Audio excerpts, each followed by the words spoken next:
باللہ من الشیطان الرجیم بسم اللہ الرحمن الرحیم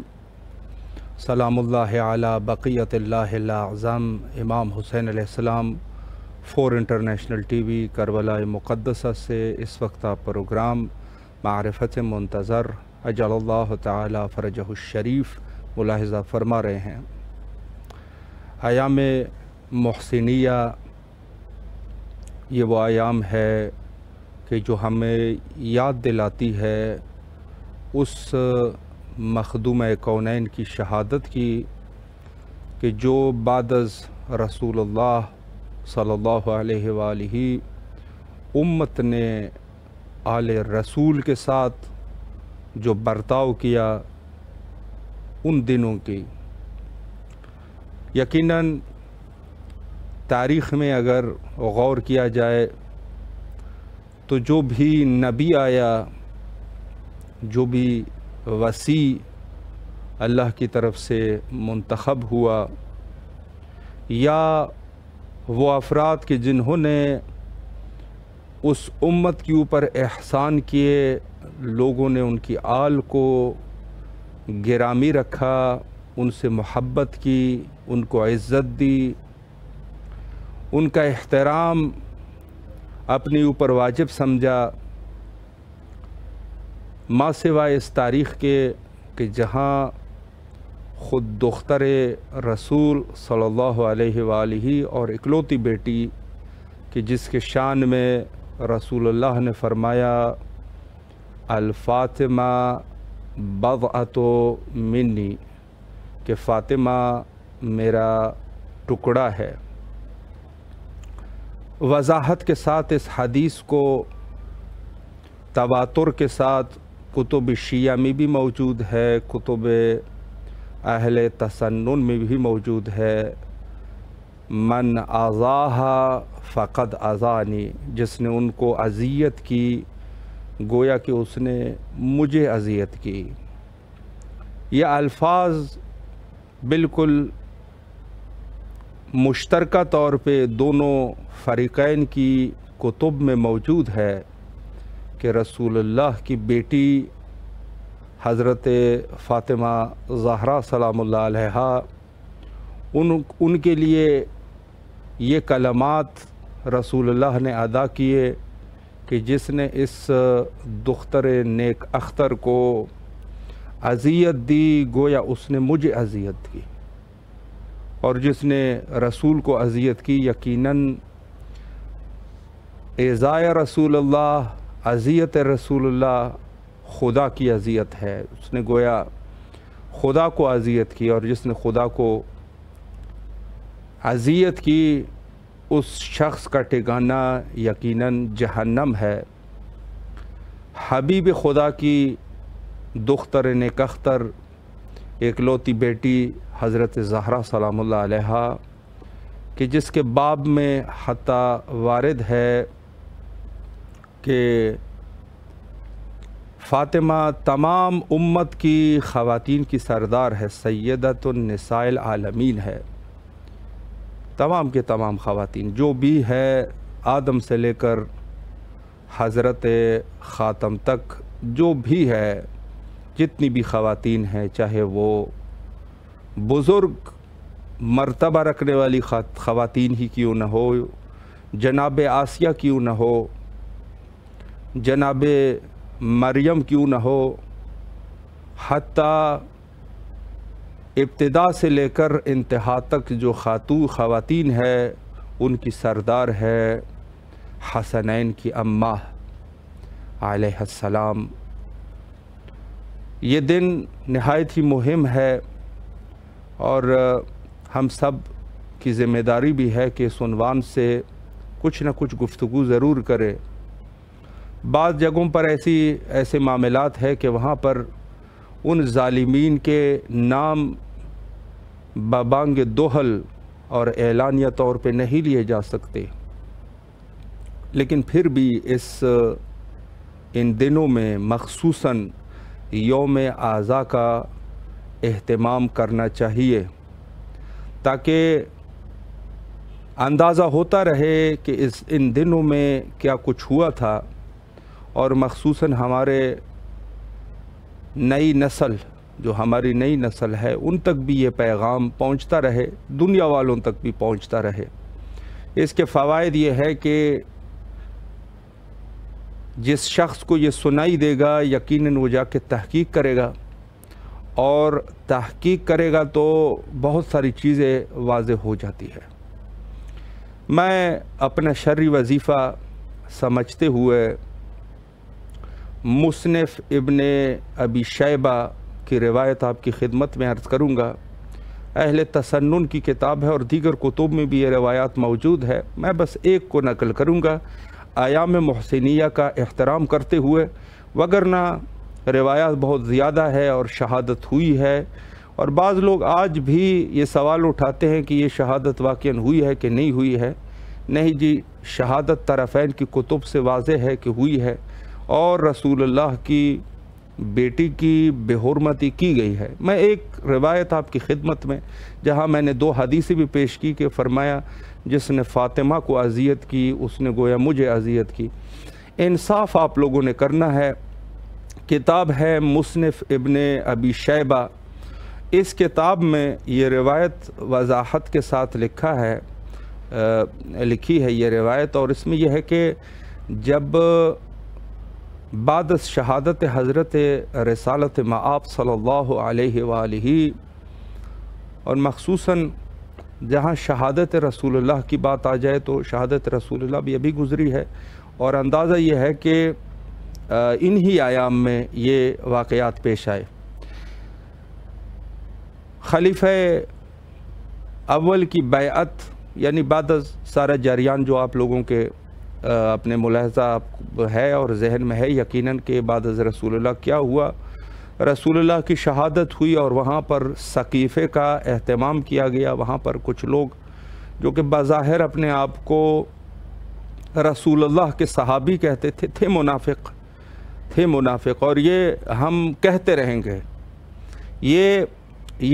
میں یہاں پر ایک بات میں کر دوں، یہ ہم کہتے رہیں گے کہ رسول اللہ کے صحابیوں میں سے اکثر تعداد منافق تھے، اس سے ہم کبھی انکار نہیں کریں گے۔ کوئی بھی ہے سن لے یہ بات سن لے اور اس کو اپنے ذہن میں بٹھا دیں۔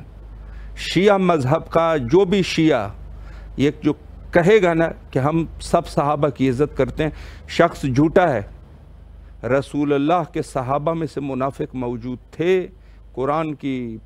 کا پورا سورہ اس کے اوپر گواہ ہے، سورہ منافقون اور دیگر آیات۔ یقیناً ان افراد میں سے منافقین موجود تھے، اور ان منافقین کی ایک وفد خود سقیفہ ہے، بس بات ختم ہوئی۔ اب ہم کسی کے نام لے یا نہ لے،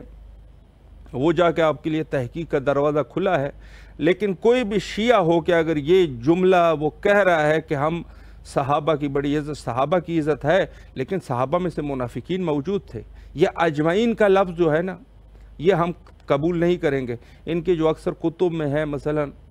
اہل بیت کا تذکرہ بھی کبھی کیا کبھی نہیں کیا، اور پھر کہہ دیتا ہے اصحاب الاجمعین۔ یہ اجمعین والی بات ہمارے پاس نہیں ہے، اجمعین والی بات نہیں ہے، اجمعین کو ہم قبول نہیں کریں گے۔ یہ آج سن لے، اس بات کو سن لے، ہم اجمعین کو قبول نہیں کریں گے۔ سب صحابہ نہیں تھے، اگر اس کو آپ صحابی بھی کہتے ہیں تو صحابہ منافقین کا نام دے سکتے ہیں۔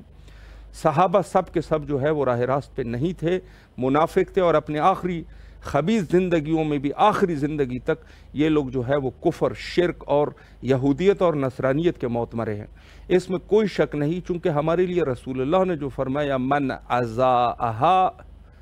فقد اذانی، جس نے فاطمہ کو اذیت کی اس نے گویا مجھے اذیت کی۔ یہ جملہ ہم بھولیں گے نہیں، بے شک تو جو بھی کر لے۔ شیعہ مذہب جو ہے وہ سب صحابہ کو نہیں مانے گا۔ ہمارے پاس کوئی قادیانیوں والی منافقانہ چالیں نہیں ہیں جو جا کے مثلا کبھی اس طرف تو کبھی اس طرف، کبھی جو ہے وہ نبوت کے دعوے ان کی کتابوں میں لکھے ہیں، پھر جا کے ان کی توجیحات شروع کر دیتے ہیں۔ نہیں جی، توجیح کوئی نہیں ہے، سیدھی سی بات ہے کہ ہم سب صحابہ کو صحابہ نہیں مانتے، بلکہ اس میں سے جو ہے وہ منافقین بھی تھے۔ اگر ان کو صحابہ بھی کہا جائے تو صحابہ منافق کے نام سے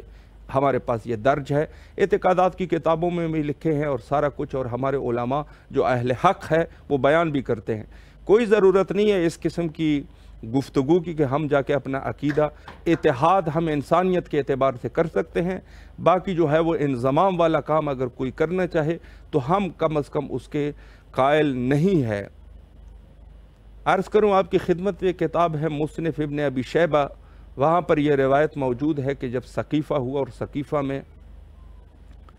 دیگر کتب میں بھی موجود ہے، اگر کوئی وہ ہے تو دیے گئے اسکرین پہ واٹس ایپ نمبر ہمارا موجود ہے، وہاں پر میسج کر لیں، ہم مکمل تفصیلات بھی بھیج دیں گے، لیکن چونکہ ٹائم مختصر ہے تو میں یہاں پر ایک روایت اور پھر اس کے بعد ایک یہ کس کتاب کا حوالہ دے کے اور پھر جو ہے میں آگے بحث کروں گا۔ اس کتاب میں لکھا ہے کہ بعد از اس کتاب میں اور دیگر کتب میں کہ جب رسول اللہ کی شہادت واقع ہوئی تو ثقیفہ میں ابو بکر کو خلیفہ تعین کیا گیا، کہا کہ ہمارا خلیفہ جو ہے وہ ابو بکر ہے، حالانکہ رسول اللہ نے کس کے لیے کہا تھا؟ یہ واضح ہے، یہ باتیں میں بچوں کے لیے کہہ رہا ہوں، امیر المومنین کے لیے کہا تھا روز غدیر کہ میرے بعد جانشین یہ ہے، تو انہوں نے اس کو بہرحال نظر انداز کیا، یہ شیعہ تاریخ ہے، اور جا کے ابو بکر ابن قحافہ کو انہوں نے خلیفہ منتخب کیا۔ ابو بکر کی بیعت کے لیے عمر ابن خطاب نے اقدام کر دیا اور مسلمانوں سے بیعت لینے لگ گیا، اور اس نے کہا کہ ابو بکر کی بیعت کی جائے، چونکہ ابو بکر رسول اللہ کا خلیفہ ہے اور اس کی بیعت شروع کر لو۔ تو بہرحال بہت سارے لوگوں نے وہ بیعت شروع کر دی اور بیعت لینے لگ گئے۔ آخر میں جہاں ان کا اصل مقصد یہ تھا کہ حضرت امیر مومنان حضرت علی ابن ابی طالب علیہ السلام بھی ابو بکر کی بیعت کرے، بات یہاں تک پہنچی، اور زبیر بھی اس وقت راہ راست پہ تھے، بعد میں جو گمراہ ہو گئے تھے۔ نہج البلاغہ کا جملہ ہے، مشہور جملہ ہے کہ جب تک زبیر کا شقی بیٹا عبداللہ جب تک نہیں تھا، زبیر ہمارے ساتھ تھا، بعد میں گمراہ ہوا، جس کے لیے حضرت امیر کا وہ معروف جملہ جو یہ جنگ جمل میں یہ قتل کر دیے گئے تھے زبیر، تو زبیر جب یہ اس کے ایک گھوڑے پر یہ سوار تھے اور یہ وہاں سے جانے لگ گئے، جنگ سے بھاگنے لگ گئے، پیچھے سے ایک حبشی غلام نے اس کے اوپر حملہ کیا گھوڑے کی نیت سے کہ یہ گھوڑا میں اسے لے سکوں، زبیر نے اس کو مارا، زبیر نے اس حبشی کو مارا، دونوں جو ہے وہ قتل ہوئے۔ جب حضرت امیر المومنین علیہ السلام سے کہا کہ یہ دونوں ہیں، اس میں سے کون حق پر تھا اور کوئی نہ حق پر، تو بڑا مشہور جملہ ہے جو امیر المومنین نے فرمایا تھا، القاتل والمقتول کلاہما فی النار، دونوں جہنمی ہے، قاتل بھی جہنمی، مقتول بھی جہنمی، یہ دونوں جہنمی ہے، چونکہ حق کے خلاف انہوں نے جنگ کی۔ تو زبیر اس وقت حضرات اہل بیت علیہ السلام کا طرفدار تھا، یہ زبیر بھی ابو بکر کی بیعت نہیں کرنا چاہتا تھا، اصل ان کا مقصد حضرت امیر المومنین علیہ السلام سے بیعت لینا تھا۔ تو تاریخ میں لکھا ہے اسی کتاب کے اندر، مصنف ابن ابی شیبہ کے اندر یہ روایت موجود ہے، یعنی اس کو آپ غور فرمائیں، یہاں واضح الفاظ میں ہے کہ عمر ابن الخطاب خاندان نبوت پہ اور اس نے دستک دی تو اس نے کہا کہ حضرت سیدہ سلام اللہ علیہ نے ان کو جواب دیا، امیر المومنین علیہ السلام گھر پر موجود نہیں تھے، واضح لکھا ہوا ہے، یہ گھر پہ موجود نہیں تھے، تو اس نے خلیفہ ثانی نے آواز اٹھائی اور کہا، اے رسول کی بیٹی، ہم سب سے زیادہ، ہمارے لیے سب سے زیادہ محترم شخصیت آپ کے والد ہیں رسول اللہ صلی اللہ علیہ وآلہ، اور اس کے بعد آپ جو ہے ہمارے لیے سب سے محترم شخصیت ہے، لیکن جس طریقے سے زبیر اور امیر المومنین علیہ السلام آپ کے گھر میں ہیں، تو یہ احترام بھی، یہ جملہ یاد رکھیں کہ یہ احترام بھی ہمیں نہیں روک سکتی، احترام آپ کا بھی ہے، آپ کے والد کا بھی ہے، لیکن اس احترام کے باوجود بھی اگر بیعت نہیں ہوئی تو ہم تیرے گھر پہ آگ لگا دیں گے۔ اب اس جملے کو آپ غور فرمائیں، غور کرے اس جملے کے اوپر کہ ایک شخص اس شخصیت سے کلام کر رہا ہے کہ جس کے لیے کہا من اذاءہا فقد اذانی، جس نے ان کو اذیت کی اس نے مجھے اذیت کی۔ یہ شخص جو ہے آ کے واضح الفاظ میں کہتا ہے کہ ہم تیرے گھر پہ آگ لگا دیں گے۔ آپ خود سے سوچیں، کوئی شخص آ کے آپ کو کہے کہ ہم آپ کے گھر پہ آگ لگا دیں گے بدون جرم والخطا، کوئی جرم بھی نہیں ہے، کوئی خطا بھی نہیں ہے، کوئی بات بھی نہیں ہے، خلیفہ رسول اللہ کا امیر المومنین علیہ السلام ہے، اور یہ شخص آ کے واضح الفاظ میں اس قسم کی گفتگو کرے، آپ کو کہے بھئی آپ کے گھر کو ہم آگ لگا دیں گے، تو آپ کو اچھا لگے گا یا برا لگے گا؟ اذیت آپ کو ہوگی کہ نہیں ہوگی؟ تو یہ اس شخص نے دختر رسول کی کو اذیت کی یا نہیں کی؟ اب یہاں تک بات آگئی، بعد میں وہ شہادت کی بھی موجود ہے جو ہم انشاءاللہ ربطہ پر گفتگو کریں گے، لیکن بات یہاں پر یہ ہے کہ بات ہے اذیت کی، کہ انہوں نے رسول اللہ کی بیٹی کو اذیت پہنچائی۔ اور جب امیر المومنین علیہ السلام اور زبیر جب آئے تو حضرت زہرا سلام اللہ علیہ نے باقاعدہ اس جریان کو ان کے لیے تعریف کر دیا اور کہا کہ اس طریقے سے عمر بن الخطاب آئے تھے اور انہوں نے یہ جملہ کہہ دیا تھا کہ اگر ابو بکر کی بیعت نہیں ہوئی تو ہم جو ہے وہ آپ کے گھر پہ آگ لگا دیں گے، آگ لگا دیں گے، آگ کا یہ جملہ۔ اب آپ غور فرمائیں کہ ہمارے پاس جو موجود ہے کہ آگ لگائی گئی اور سیدہ سلام اللہ علیہ کی شہادت ہوئی، ایک اشارہ تو یہاں سے مل جاتا ہے کہ آگ لگائی تھی۔ بہت سارے واقعات ایسے موجود ہیں۔ اب یہاں پر ہمارا ٹائم بھی مختصر ہے، انشاءاللہ اگلے دنوں میں کوشش کریں گے کہ مزید بھی اس چیز پر ہم گفتگو کریں، لیکن جہاں تک بات ہے اب روایات کو، یہ تو ایک روایتی بہرحال جو میں نے آپ کی خدمت میں بیان کی، لیکن اس کے علاوہ مزید بھی بہت سارے روایات ہیں، کتب اہل تسنن میں موجود ہے یہ روایات، کہ ان لوگوں نے بعد از رسول جو اذیتیں دی ہے وہ قابل، یعنی حتیٰ ایک اہل بیت کا چاہنے والا یقیناً خون کے آنسو روئے گا اگر وہ روایات حتیٰ ہم پڑھیں جو ان کی کتب میں لکھی ہے، وگرنہ ہمارے پاس تو اس سے بڑھ کر کچھ لکھا ہے۔ ایک روایت سلیم ابن قیس کتاب میں جو شیعہ کی سب سے پہلی کتاب ہے اور یہ بڑی مستند کتاب ہے کہ امام صادق علیہ السلام نے فرمایا کہ خدا کی رحمت ہو سلیم پر کہ جنہوں نے ہمارے پیغام کو پہنچا دیا۔ سلیم ابن قیس امیر المومنین علیہ السلام کا بھی صحابی، رسول اللہ کا بھی صحابی۔ کتاب انہوں نے اس طریقے سے لکھی کہ جہاں یہ جاتے تھے، خود جاتے تھے، وہاں جنگ بھی کرتے تھے اور تواریخ بھی لکھتے تھے۔ اہل بیت علیہ السلام کی حق کی دفاع جس طریقے سے سلیم ابن قیس نے کی ہے ابتدا سے، واقعاً ابتدا میں کس نے یہ اتنی بڑی وضاحت جو انہوں نے بیان کی ہے اور اہل بیت کے اوپر جو ظلم ہوئے ہیں ان کو بیان کر دیا۔ خلافت عجیب روایت ہے، خلافت ابو ذر غفاری سے غالباً نقل کرتے ہیں، لیکن یہ کتاب میں موجود ہے۔ سلیم کہتے ہیں کہ ہم بیٹھے تھے امیر المومنین علیہ السلام کے حضور۔ روایت کو غور سے سنیے گا ہر شیعہ کے لیے، شیعہ کتاب سے میں یہ دے رہا ہوں۔ بہت ہی عجیب روایت ہے، یعنی انسان سوچ نہیں سکتا کہ ان لوگوں نے کیا ظلم کیے ہیں اور کس طریقے سے انہوں نے اہل بیت کو تکلیف دی ہے۔ سلیم کی اس کتاب میں موجود ہے، ابی ذر غفاری سے نقل کرتے ہیں کہ جب حضرت امیر المومنین علیہ السلام کی ظاہری خلافت آئی تو کسی نے مسجد میں سوال کیا کہ یا امیر المومنین، ہمیں ایک مسئلے کی سمجھ نہیں آئی۔ مسئلہ یہ تھا کہ عمر ابن خطاب کے دور میں لوگوں سے ٹیکس لیا کرتے تھے، ٹیکس لیتے تھے، لیکن کنفوس کے اوپر ٹیکس معاف تھا. غور فرمائے اس جملے پر. کنفوس کے اوپر ٹیکس معاف کر دیا گیا تھا، ٹیکس نہیں لیتے تھے. یعنی عمر ابن خطاب کے دور میں سب لوگوں سے ٹیکس لیا کرتے تھے.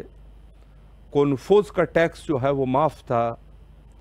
نہ تو کوئی ظاہراً یہ خلیفہ کا رشتہ دار ہے،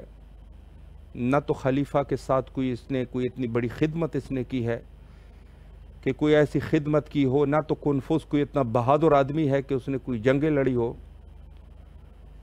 اس ملعون کے اوپر ٹیکس کیوں معاف کر دیا گیا تھا؟ کہتا یا تو یہ جملہ تھا یا تو یہ جملہ تھا. کہتے حضرت امیر المومنین کی گریے کی آوازیں بلند ہو گئی. اللہ اکبر. صحابہ نے وجہ پوچھی کہ یا امیر المومنین، ہم معذرت خواہ ہیں، ہم نے یہ سوال پوچھ لیا، ایسا کیا ہے، اس کا راز کیا ہے؟ تو امیر المومنین علیہ السلام نے فرمایا کہ خلیفہ نے ٹیکس اس وجہ سے معاف کر دیا تھا کہ جب حضرت زہرا سلام اللہ علیہ، میں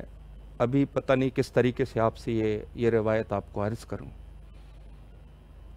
کہ اس ظالم نے، میں بڑے اشارے سے کہہ رہا ہوں، میں عینی روایت کا جملہ نہیں کہہ سکتا، میں عینی روایت کا جملہ نہیں کہوں گا. وہ جا کے آپ کتاب سلیم ابن قیس میں جا کے خود تحقیق کرے. میری اتنی جرت نہیں ہے کہ میں سیدہ زہرا سلام اللہ علیہ کے لیے یہ جملہ اس طریقے سے بیان کروں جس طریقے سے اس کتاب میں لکھا ہے. یقین فرمائے کہ اس کتاب میں موجود ہے کہ کنفوس کے اوپر ٹیکس اس وجہ سے معاف کیا تھا جب شہادت حضرت زہرا سلام اللہ علیہ تھی تو اس ظالم نے ظلم کر دیا تھا. عمر کو اتنا اچھا لگا، خلیفہ کو اس عمل سے وہ اتنے راضی ہو گئے کہ آخری عمر تک اس شخص کا اس نے ٹیکس معاف کر دیا تھا. یعنی اس ظلم کی وجہ سے جو میری جرت نہیں ہے کہ بین الحرمین میں اس طریقے سے اس کو عرض کروں جس طریقے سے یہ لکھا ہے. اہل بیت کے مصائب بہت زیادہ ہے. گزارش یہ ہے کہ کم از کم تحقیق کریں اور جنہوں نے ظلم کیے ہیں ان ظالموں کے ان چہروں سے چہرے ان کے بے نقاب ہو جائے. دعا گو ہے حجت خدا حضرت امام زمانہ جل اللہ تعالیٰ فرجہ الشریف کے ظہور کے لیے کہ جلد از جلد ظہور ہو جائے اور تمام مومنین ان مشکلات سے باہر جا سکے. بین الحرمین یہی جملہ تمام مومنین کے نیابت میں ادا کرتے ہیں. اللہم عجل لولیک الفرج.